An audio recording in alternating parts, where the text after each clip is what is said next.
Doctor Rajaram, ये जो भी चीन का जो ये जिस तरीके का व्यवहार है, अब आज दोनों चीजें जिस पर हम बात कर रहे हैं, जो ब्रह्मपुत्र के ऊपर डैम बनाया जा रहा है, एक तो भाई वो आसान जगह नहीं है, वो अर्थक्वेक जोन है, भूकंप का पूरा क्षेत्र है, और उस क्षेत्र में अगर आप इतने बड़े एरिया में डैम बनाए, एक 140 अरब डॉलर का की लागत के साथ जो डैम बनेगा, वो डैम कितना बड़ा होगा, और इससे भारत के ऊपर क्या सीधा प्रभाव नहीं पड़ेगा।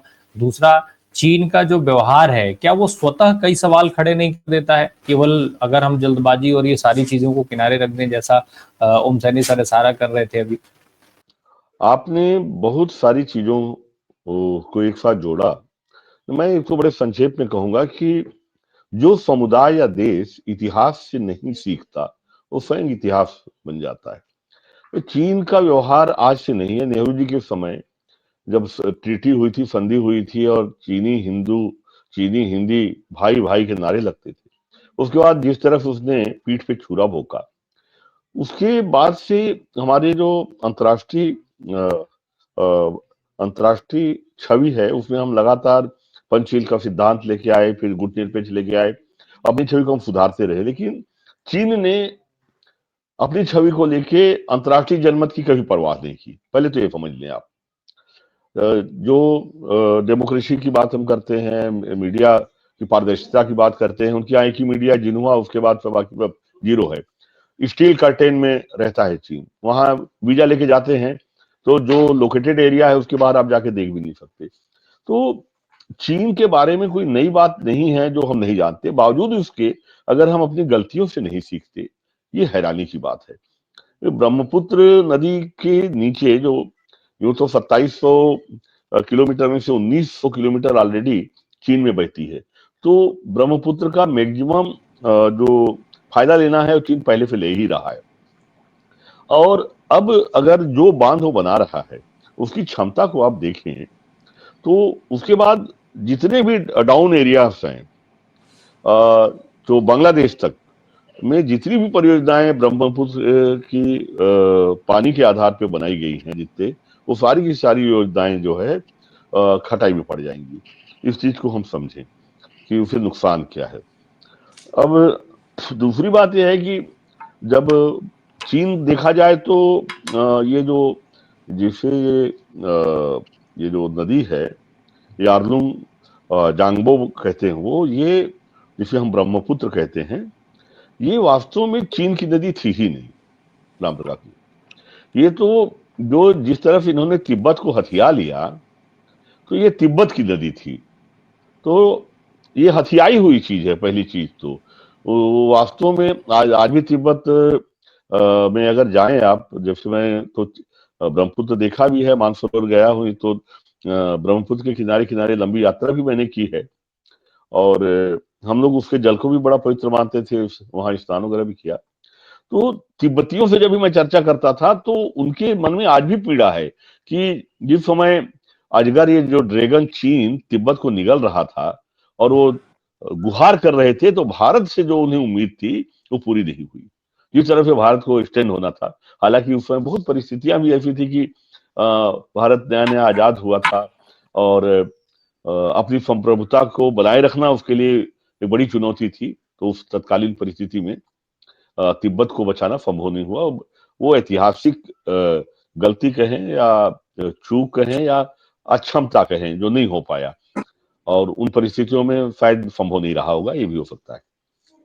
अब उसकी सजा हम आज तक भुगत रहे हैं। तो ये तो आपका हो गया ब्रह्मपुत्र का। लेकिन मेरा मानना है, भारत की आज की स्थिति जो है, उस स्थिति में पुरजोर विरोध करना चाहिए। लेकिन कोविड के मामले में भी हम वहां चूके।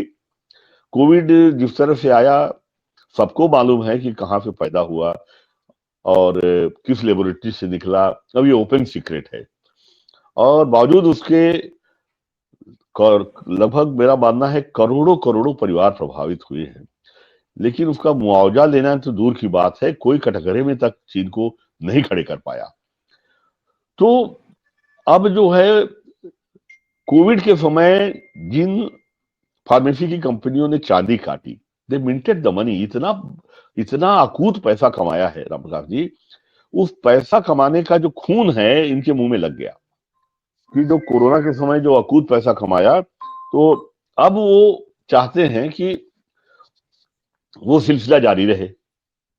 और मैं आज से साल भर पहले भी कहता था कि कोरोना रूप बदल के फिर आएगा, लाया जाएगा, क्योंकि अकूत पैसा कमाया है, जो हथियारों से जितना पैसा कमाते हैं युद्ध करवा के, उससे ज्यादा पैसा अब वायरस के जरिए कमा के देखा इन्होंने। तो वो जो जिनके मुंह खून लगा हुआ है, किसी ने येन केन पकड़े, कोरोना जैसी बीमारियां आएंगी। और भारत जहां इतने ज्यादा मतलब गंदे तरीके से हम कोविड से निपटे हैं, मेरा मानना है, भले आज भूल जाएं लोग, लेकिन लोगों की याददाश्त बड़ी कमजोर होती है कि जब हम एक एक सिलेंडर के लिए तरफ रहे थे और सो कॉल्ड एक रेडनवियर इंजेक्शन क्या था, उसको 50,000 रुपए हम लोग, हाँ यस, उससे भी कोई ठीक नहीं हुआ। हालांकि मेरे घर के परिवार के लोग बीमार हुए, उनको भी हमने यहाँ वहां से लाया, उससे भी ठीक नहीं हुआ। तो जिस तरह से अकूत पैसा कमाया गया, मतलब 3 रुपया का सैनिटाइजर 300 रुपया में बिकता था, तो वो लोग जो है कहाँ छोड़ेंगे। और फिर वो आ रहे हैं, तो भारत को तो इसको बहुत सख्ती से निपटना चाहिए।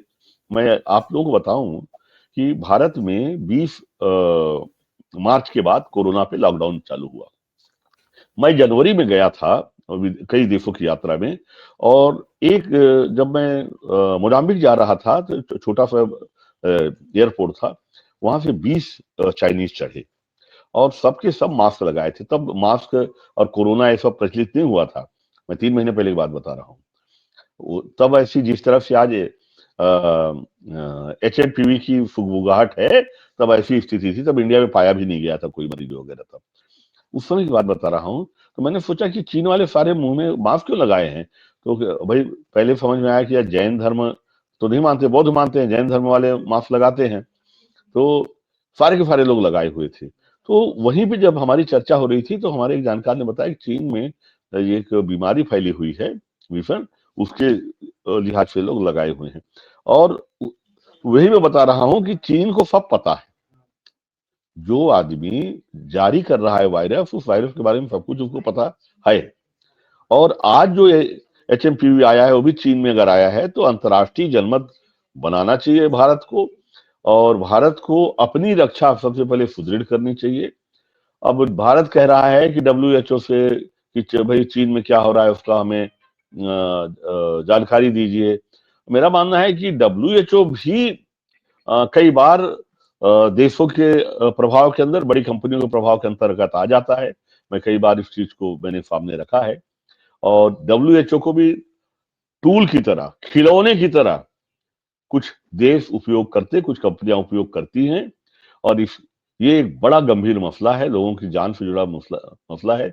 भारत को इसको लेके कठोर कदम अभी उठाने चाहिए, जो कुछ समय बाद उठाएंगे। तो मेरा मानना है कि 3 रुपए की वैक्सीन को फिर अगर 700 रुपया में बेचने की योजना बनी हुई हो, तो नहीं करेंगे कुछ, वेट करेंगे फैले, उसके बाद फिर वैक्सीन बेची जाए।